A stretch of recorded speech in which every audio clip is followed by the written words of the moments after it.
I'd like to invite the bride's parents up now to say a few words.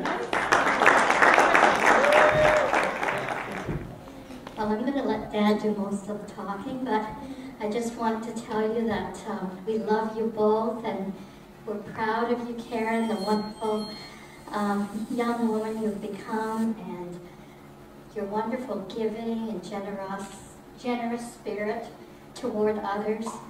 And Adriano, it's been a joy from the first time we met you. We liked you, and we were very pleased and are happy that God has brought you together, and look forward to your lives together and what God will do. Thank you. Most of what she said was true, Adriano. But it might not have been from the first time I met you. I want to take a few minutes and just talk to you about some of the feelings that I've had through all of this. One of the first feelings I had was an intense anger towards eHarmony.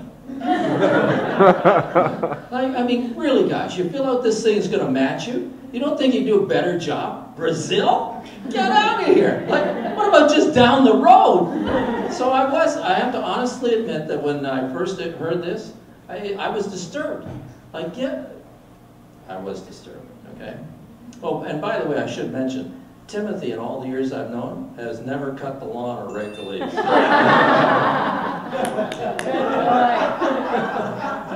Good man. Has fixed our computers. That's right, yes. And so I think that was my first feelings. And I'm just being honest with you, just in case this ever happens to anyone else in the room. Okay. I'm married. Oh, yeah, you're married. So Adriano came along, and I thought, and I was wrong in all of this. I have to admit it. Like, I was thinking through, well, I'm responsible to make sure that my daughter finds the right person. I'm not. It's up to her to find the right person, not me.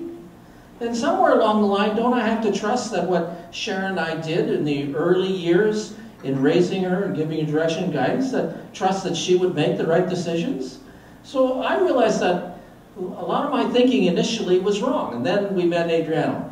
Was I ever glad? You know, I've almost bowed my head when he said, I have something to ask you. I said, you better not be asking to marry her. And then he said, date her. I go, oh boy. Was I lucky or was he lucky? And so then we got to know, Adriano is an exceptional person. I have to tell you that from meeting him and talking with him, because I know you'll find it hard to believe, but there are times that I can be quite forward and strong at times, you know. And I think when I shared with him that I was going to hire an investigator to investigate him and needed his passport information and that sort of thing, I'm sure he thought a few things, although he was kind enough not to express them. But I'll tell you what took place. He gladly offered all that information and that sort of thing, and then I didn't want it. Because one can read in and sense Adriano's spirit. A spirit of transparency, a spirit of honesty. And the other thing is, Adriano seems to be a quiet person. I don't know if that's true or whether it's just a language thing initially. We'll know over the next few years. But he is a goal-oriented man. He was in Brazil and he set a goal. His goal was to find a wife, and not in Brazil. And he found one. So he's achieved his first goal. I hope he operates quickly on his second goal. Well, I've shared what the second goal should be. Because, you know, having a grandson to go fishing with will be nice and all that sort of stuff. Okay? So don't feel you have to wait a long time. I don't want to be 75 or anything like that. So I share that with you about Adriano. I think that the nicest thing for the mother and father of the bride is to know that the young man that she is marrying loves their daughter, and that is very clear to see that. Although I have found that he's been quite shy or embarrassed to touch her when I'm around. maybe because I put a Bible between the two of them to start with, and rebuked him a couple times when he did touch her. And I say that about Adriano. He really he has a servant's heart, is the other thing I tell you. And you can see it. He looks for the needs of people and meets those needs. He has come out and we've cut the lawn together. We've gone four-wheeling together. And that sort of thing. He's worked at developing a relationship with the old man. You know? And like, didn't take long and he starts calling me Dad. And I'm going like, And I'm glad. I don't know how I was going to handle that. But I like it now. What about Karen? As I think about Karen coming to the States, it's interesting where memories go. They go back to Lindsay and Karen. They go back to those earlier days, and I often think, boy, I should have spent more time in the dollhouse with those kids. I mean, they had a great time growing up. My mind goes back to those days, to the younger days when the kids were younger. My mind goes back to the very characteristics that Karen displayed as that younger girl she displays now. I remember we left some chickens out in some cages out in the sun. We were going to take them away, and those little hens didn't get enough water. And they were in death mode. A couple of them did die, and here's Karen feeding them little drops of water at a time to save their lives and caring for them. And I think back through those characteristics, and I watch her care for Adriano now.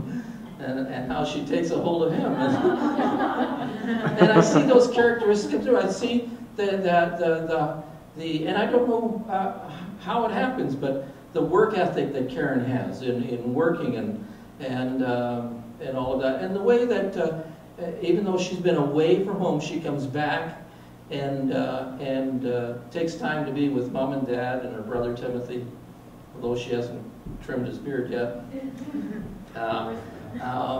And I think those are the things that I think back to as the parent of bride. I also think back, I have realized that, hey, this whole aspect of being a father and raising a daughter, it's done now. Today it ended. Today the responsibility is lifted off of my shoulders, and they're placed clearly on Adriano's shoulders. And so now, come spring, Adriano will be changing the snow tires and looking after the car and looking after my daughter. I hope he does it in my garage.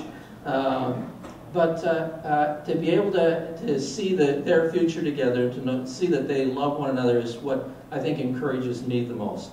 And I think the other thing too is spiritually, over the years, Sharon and I have often talked, even from the time that Karen and Lindsay were playing with their Barbies and Ken, about who was this man that would come into her life, and praying that God would bring the right person in.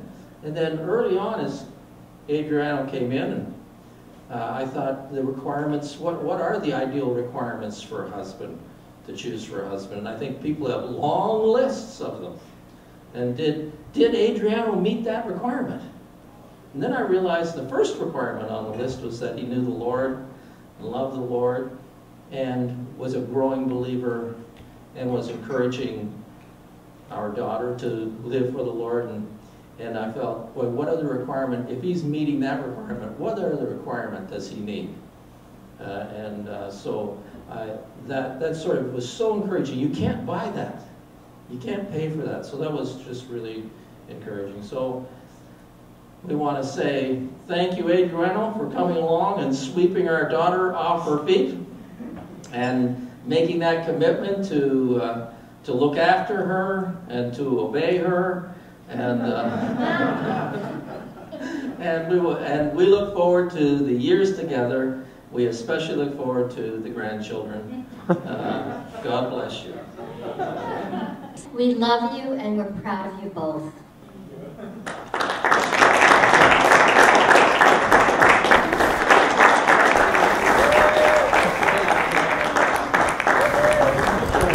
Yeah.